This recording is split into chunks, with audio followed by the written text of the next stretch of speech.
Hi SM families, நான் உங்கள் முத்துலட்சுமி செல்வா. இன்னைக்கு ஒரு மினி விளாக் பார்க்கலாமா? ஸோ இது வந்து ஓல்டு மினி விளாக் தான். இப்போ நிறைய மெம்பர்ஸ் வந்து கேட்க ஆரம்பிச்சிட்டிங்க, என்னாச்சு இப்போ ரெகுலராக வீடியோஸ் வர மாட்டேங்குது அப்படின்னு சொல்லிட்டு.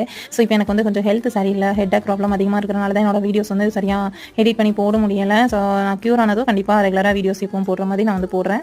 நான் மோஸ்ட்லி ஹாப்பியாக இருக்கிறத கூட ஷேர் பண்ணிப்பேன், சேடாக இருக்கிறது எனக்குள்ளே வச்சுப்பேன். ஸோ அதை வந்து மோஸ்ட்லி நான் வந்து எதுலையுமே அப்டேட் பண்ண மாட்டேன். ஸோ அப்படி தான் நிறைய மெம்பர்ஸ் வந்து ரீசெண்டாக வீடியோஸ் வரல அப்படிங்கிறதுக்காகவே நிறைய பேர் கேட்க ஆரம்பிச்சிட்டிங்க என்னாச்சு அப்படின்னு சொல்லிட்டு. நம்ம ரெகுலராக வீடியோஸ் போடலனாலும் நம்மளை தேடுறதுக்கு நம்ம ஃபேமிலிஸ் இருக்காங்க அப்படிங்கிற மாதிரி எனக்கு ஃபீல் ஆச்சு. இது பார்த்தீங்கன்னா நாங்கள் இருக்கிற பிளேஸ்லேருந்து பக்கத்தில் தான் இருக்குது, பிக்கப் டேம் அப்படிங்கிற ஒரு இடம். ஸோ இது வந்து பிளேஸ் வந்து நல்லாவே இருக்கும். இது காமராஜர் கட்டின அணையில் இதுவும் ஒன்றுன்னு சொல்லலாம். வீட்டில் இருந்து ரொம்பவே ஸ்ட்ரெஸ்ஸாக அந்த மாதிரி இருந்துச்சு. சரி கொஞ்சம் வெளியே போயிட்டு வந்துடலாம் அப்படின்னு சொல்லிட்டு ஸோ இந்த பிளேஸ்க்கு வரலாம் அப்படின்னு பார்த்தா மலையில இடமே ரொம்ப டிஃப்ரெண்ட் ஆயிருச்சு. அங்கே பசங்க எல்லாமே எடுத்து மீன் வாங்கிட்டு வந்து வறுத்து சாப்பிட்டுட்டு இருந்தாங்க. என்னோட ஹஸ்பண்ட் தண்ணியை பார்த்தோன்னு குதிச்சு குளிக்க ஆரம்பிச்சிட்டாங்க. எனக்கு ஸ்ட்ரெஸ்ஸாவோ டிப்ரெஷனாவோ இருந்துச்சுன்னா இந்த மாதிரி நேச்சரான பிளேஸ்க்கு தான் நான் வரணும்னு ஆசைப்படுவேன். உங்களுக்கு எந்த மாதிரி பிளேஸ் பிடிக்கும் அப்படின்னு சொல்லி மறக்காம கமெண்ட் பண்ணுங்க. அப்புறம் கொஞ்ச நேரம் அங்கே இருந்துட்டு உடனே வீட்டுக்கு வந்து கிளம்பிட்டோம். நெக்ஸ்ட் ஒரு மினி விளாக்ல பார்க்கலாம்.